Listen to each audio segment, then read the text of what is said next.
Hey guys, subscribe for daily content. And if you're shopping for gear, make sure you check out the description for the newest items at some of the very best online retailers. There's also links for some of the items that I personally recommend. Thanks! What's going on YouTube? Metal Complex here, and welcome to this week's episode of The Knife Guy. What are we talking about today? So, this is something that has come up, not a lot, just a little bit here and there in the comment section. It's been over the course of a couple of years now. Of course, there are a lot more people here now than there were a couple of years ago. Thank you so much to everybody who's helped me reach 100,000 subscribers. That's really cool. But more and more and more people, and faster and faster and faster, right? These new people have noticed, hey, this guy uploads twice a day. Cool. Wow, that's a lot to upload. Holy crap. I'm speaking, right, from the perspective of new people. Some of the channels I watch upload like 2 or 3 times a week. This guy uploads 14 times a week. And it seems like he just keeps doing that. Yeah, if you're new, yeah, that's what I do. So the comment is, dude, if you keep doing this, it's one of two things. If you keep doing this, you're going to run out of knives to review. And I know that one's mostly a joke. No. There's way too much out there. I have to pick and choose. Like, there's so much available that I, like, month in and month out. If you've ever actually been worried, I know it's not very many of you, but if you've ever actually been worried, like, what's he going to do if he runs out? Sometimes I'll, like, run out of Spyderco's, right? Because I'll be like, wow, Spyderco's really pushing it in 2022. Like, you know, I ran out of Spyderco's, right? There's this gigantic plethora of like old discontinued Spyderco's that I can return to if I can reach out to my audience and be like, does anybody have this that they wouldn't mind loaning? If you don't know, knives are loaned to me. I don't just keep the stuff that gets sent in. So yeah, there's that. But I'm like, if you've ever actually been worried, like, no, there's so much out there. There's no way. It's just never gonna happen. Unless like everybody just stops making knives. I could do 3 uploads a day and I would still have an infinite amount of content to create. The more common concern is, dude, if you keep going at this pace, you're going to get burnt out. I think eventually, yeah, but nowhere near, nowhere close. Here's where it's accurate. There are certain, knives that fit into a certain criteria that have become extremely boring. For example, okay, here. I got this one right. Is this it? Yeah, okay. So, this is a Civivi Brazen. It is a liner lock with a flipper tab, and it also has a thumb stud. It is roughly 8 inches with a 3.5 inch blade. Good ergonomics. Deep carry pocket clip. Good blade geometry. Action is satisfactory. Wow. Like this stuff.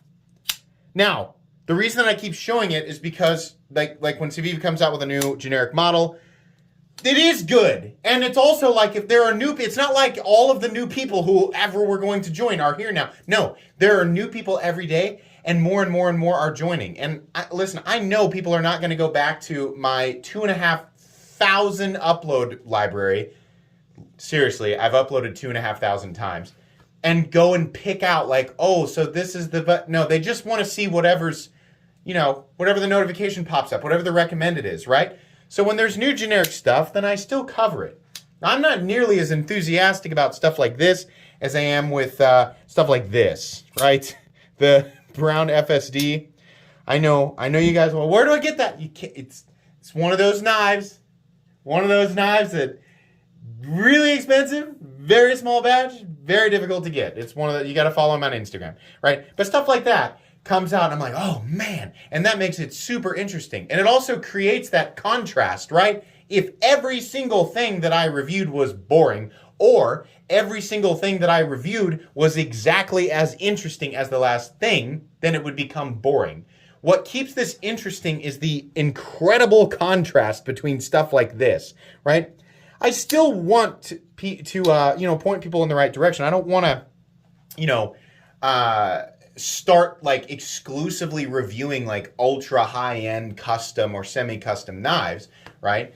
I mean, that is the ladder that I've climbed into, and I climbed into that ladder a long time ago. I mean, arguably about the time that I started the channel, I wasn't really buying stuff like this anymore.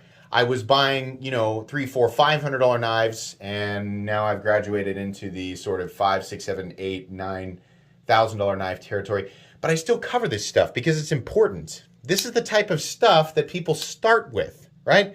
I want people jumping into the knife world, finding my channel. I'm like, hey, welcome. Hey, have you ever seen this? Listen, $500 pocket knives exist. You have to have it. Here it is. Go try to buy it. You can't get it. It's really frustrating, but you got to have it. Can you imagine the front gates just looking like that?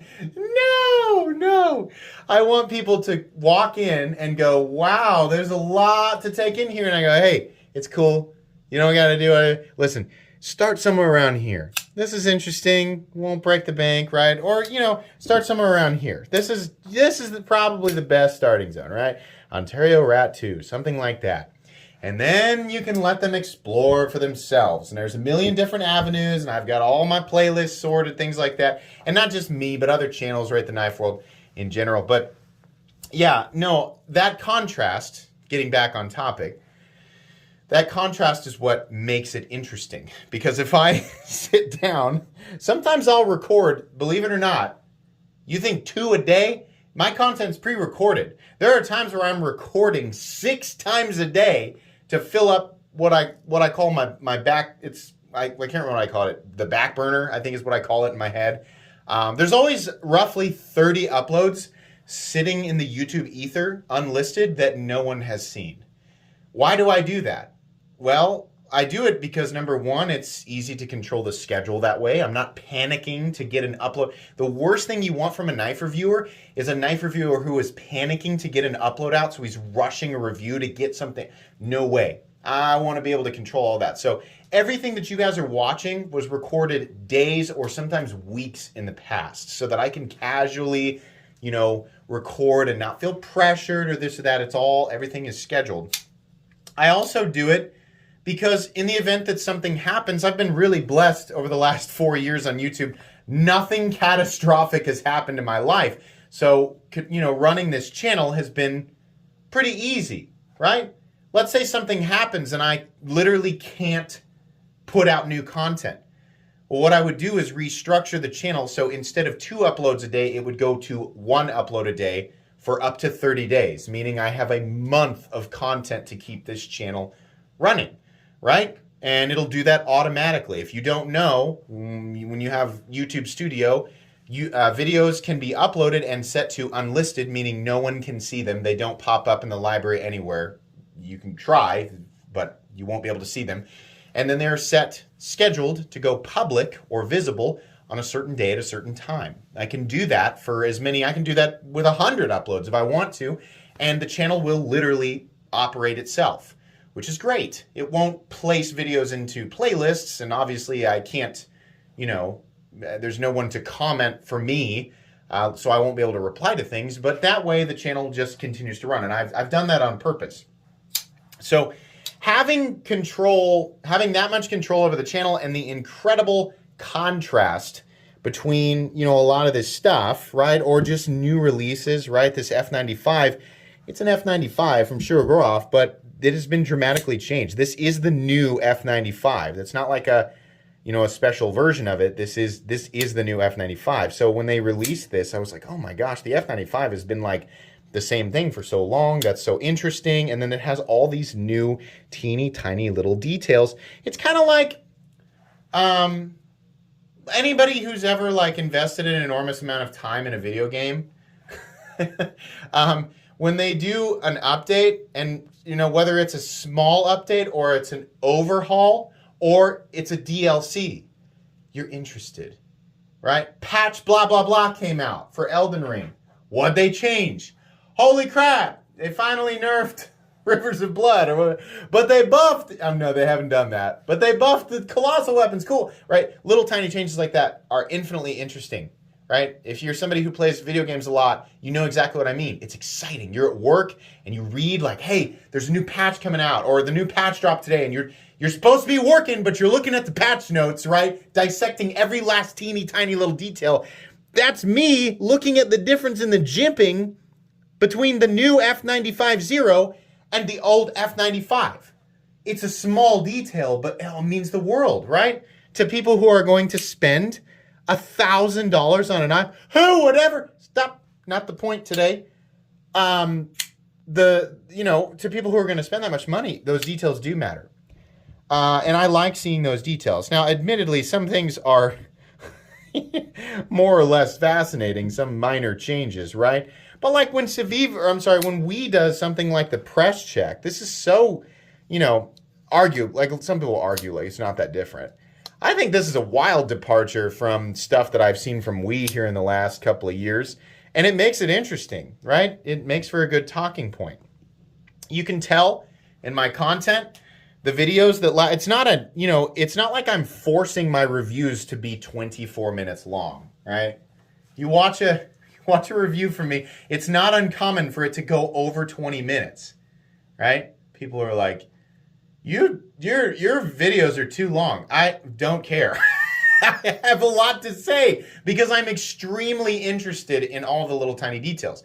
You can tell if it's not as interesting of a knife, if there's not enough there, if those shorter reviews, right? They're usually simpler knives, straightforward. It's a design we've seen before from a company who's been making the same thing over and over again in materials that we have seen before, right? In a price range that is pretty much exactly what you'd expect. Well, yeah, it's going to be about a 12-minute review, right? So when you see those videos, that's when you know, like, this is one that, this is one of those knives that he's just getting the information out. It's an honest review. I'm giving it the right information. It's just not enough there for me to be like, wow, So, but they need to be there. They need to create that contrast. Here's what boring looks like so that you can compare it with something that is very, very interesting and very new and very different, right? Oh, man. Stuff like this, right? So cool. Something simple, like, on button locks, usually they're on this side. Like this, these are both set up for right-handed carry, right? So we got the button on this side, you operate it with your thumb. Brown knives, he puts it back here. So you operate it with your index finger, which is how left-handed people operate right-handed, standard button locks. Yeah, that's cool. It's a little tiny thing, but yeah, it makes sense, Absolutely. I think also what keeps me motivated and keeps me going and keeps me from getting burnt out is knowing full well that the next big thing, the next crazy thing is literally right around the corner. The jump start a lot of us got with, Winter Blade Co. Oh man, that was a reminder like, hey, there's always wizards working in the background just making crazy stuff that we can barely comprehend or not comprehend at all. And, just when we think like, when is something cool going to come out, it just exceeds expectations, right? I also know that stuff that blew our minds at some point will, not get an overhaul or be changed, but there'll be variants of things that are interesting, right? It's not like that Demco 8020 is cool, but, obviously we're going to see more stuff. It's only a matter of time before we start seeing different steels on the smaller Taiwan guy, the 8020.5. I don't like the steel. I don't like the materials. I guarantee he a long time ago was like, okay, we'll do different stuff. I mean, honestly, it's probably part of the plan all along, So that kind of stuff will come out. It's going to be expensive. A lot of the most interesting stuff is just going to be expensive. But if there wasn't anything to talk about, or if I was getting burnt out, it would be impossible for me to create these. How long has Knife Guy been going? What episode even is this? I honestly don't know. Is it 140 something, 150? I can't remember. There's so much to talk about. I can't get it all in a week, right? So if you've ever been concerned, how long can he keep this up? I would argue that I'm really just getting started. I think that I think the best of the knife world is yet to come. I honestly don't believe we have found the golden age yet. I think this is this is just my opinion. A lot of people are going to say, oh, the golden age occurred when the Buck 110 was champion. No, that was the wooden age. You're confused. The golden age of the knife world, I think we have this rare and special opportunity here to, as a community, realize that we have not yet peaked. We have not yet become, like meta. That's so cringy to say. This has not yet become its full potential, right? The entirety of the knife world. And we are, on this uphill slope, right? Finding that peak. And I just think, the best of the best in terms of innovation is yet to come. And I just can't wait to experience it. I'm so excited. And I just love acquiring new things and talking about them, sharing them with people. It's just something that I enjoy, every single day. I'm not going to sit here and say that every day that I come down here and I have, stuff to record, everything's in order. So I know what I'm going to record, right? Sometimes I look at the lineup and go, I'm not super motivated about this, but I do want to talk about it because it's new and some people are really interested in it. And I get satisfaction, even if I'm not super interested in the knife, I do get satisfaction about bringing the correct details to new people or people who want the details about that specific item. That part is also fun for me. But the best part is when I look at the lineup and I'm like, yes, I get to talk about this today. I'm super interested to get a video out. I love that people want to know about this. That's fun. That's a trifecta for me right there. So yeah, absolutely. Here's something that I always forget to do that I'm going to do today. Because sometimes I just leave these knives out on the table and new people watching Knife Guy are like, what is this? The guy set 10 knives out on the table and he's not going to talk about a single one. They don't, it's not their fault. They have no idea. Can you imagine being new and stumbling into Knife Guy and having no idea? Of course it's confusing, right? We have the Kaiser Sheepdog. This is the medium-sized one, titanium, non-flipper. We have the new Medford 187 DPT, and I know that in and of itself is not new, but the S90V and the new polish, right? That's all new stuff. We have the Brown FSD. We have the WE Knives Press Check. We have the Kaiser Mini Corvid in titanium. That's hilarious. We have the Civivi Brazen. This guy's in it looks like carbon fiber. It's actually micarta and Damascus.